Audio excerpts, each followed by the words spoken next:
ప్రత్యేక హోదాతో ఏ రాష్ట్రమైనా ఎంతగా అభివృద్ధి పదంలో దూసుకుపోతుందో తెలుసుకోవాలంటే ఉత్తరాఖండ్ వెళ్తే సరిపోతుంది. ఉత్తరాఖండ్లో ప్రత్యేక హోదా పుణ్యమా అని పారిశ్రామికీకరణ అద్భుత విజయాలు సాధించింది.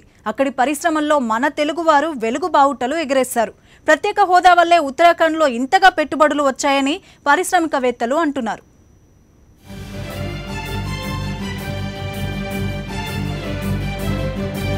ఆంధ్రప్రదేశ్లోని గుంటూరు ప్రాంతానికి చెందిన బాలరెడ్డి ఐజిఎల్ బయోఫార్మాలో వైస్ ప్రెసిడెంట్గా ఉన్నారు.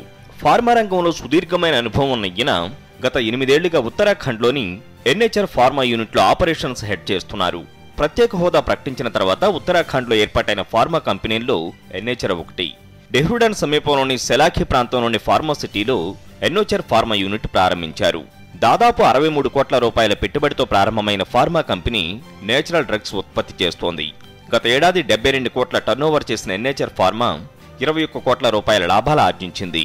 కేవలం ఎన్హెచ్ఆర్ ఫార్మా మాత్రమే కాకుండా గుజరాత్, ముంబై, హైదరాబాద్ నుంచి దాదాపు 200 ఫార్మా కంపెనీలు ప్రస్తుతం ఉత్తరాఖండ్లో కంపెనీలు నెలకొల్పాయి. ప్రత్యేక హోదా కారణంగా 10 ఏళ్ల పాటు ఎక్సైజ్ ట్యాక్స్ రాయితీ ఇవ్వడం వల్లే ఫార్మా కంపెనీలు పెద్ద ఎత్తున ఉత్తరాఖండ్కు వచ్చాయని బాలరెడ్డి అభిప్రాయం. ప్రస్తుతం ఉత్తరాఖండ్ ప్రభుత్వం ఇచ్చిన రాయితీల కారణంగా ఫార్మా కంపెనీలు విశ్వ విపణిలో చైనాకు గట్టి పోటీ ఇవ్వగలుగుతున్నాయని బాలరెడ్డి అంటున్నారు. సో అప్పుడు దాకా ఏమి ఇండస్ట్రీస్ లేవు. వీళ్ళందరూ ఎప్పుడైతే ఈ ఇన్సెంటివ్స్ ఉన్నాయో అట్రాక్ట్ అయ్యారు. సో ఫార్మా ఇండస్ట్రీస్ అన్ని almost 200 pharma industries, new industries have come here after the special status declaration only. 200 pharma industries. అంతమంది they don't have any pharma industry, maybe 4-5 pharma industries. So this is a big change where pharma industries have attracted lot. Uttarakhand రాష్ట్రానికి ప్రత్యేక హోదా ప్రకటించిన తర్వాత టాటా తన plant ఏర్పాటు చేసింది. పంతనగర్లో Tata plant ఏర్పాటు చేసేందుకు ఉత్తరాఖండ్ ప్రభుత్వం దాదాపు 1000 ఎకరాల భూమి కేటాయించింది. టాటా గ్రూప్ ఉత్తరాఖండ్లో ప్లాంట్ ఏర్పాటు చేసిన తర్వాత హీరో గ్రూప్, హిందుస్థాన్ యూనిలివర్ వంటి భారీ కంపెనీలు హరిద్వార్లో ప్లాంట్లు ఏర్పాటు చేశాయి. ప్రస్తుతం దేశవ్యాప్తంగా ఉన్న భారీ కంపెనీల్లో చాలా వరకు ఉత్తరాఖండ్లో పరిశ్రమలు ఏర్పాటు చేశాయి. పెద్ద ఎత్తున పెట్టుబడులు పెట్టిన కంపెనీలు ప్రత్యేక హోదా రాయితీల గడువు ముగిసినా రాష్ట్రం వదిలి వెళ్లవనే అభిప్రాయం వ్యక్తమవుతోంది.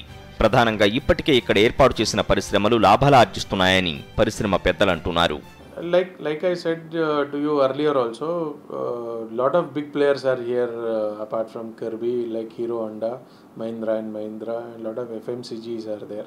Out of all these industries, what we have been hearing till now is that only Mahindra and Mahindra they are in a option of going back to some other state, because they have recently put their plants in Chakan and they are developing Zahirabad also, and they are planning to put new units in Rajasthan.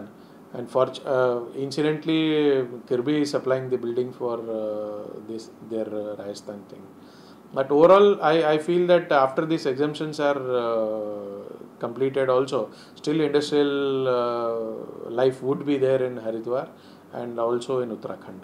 కేవలం ప్రత్యేక హోదా వల్ల మాత్రమే తాము ఉత్తరాఖండ్లో పరిశ్రమలు ఏర్పాటు చేయడానికి కారణమని పారిశ్రామికవేత్తలు ముక్త కంఠంతో చెబుతున్నారు. ప్రస్తుతం ఉత్తరాఖండ్లో ప్రత్యేక హోదా ముగిసినా ఇక్కడి పరిశ్రమలు నిలదొక్కున్నాయని, ఇక ఉత్తరాఖండ్లో పారిశ్రామిక అభివృద్ధి కొనసాగుతుందని నిపుణులు చెబుతున్నారు.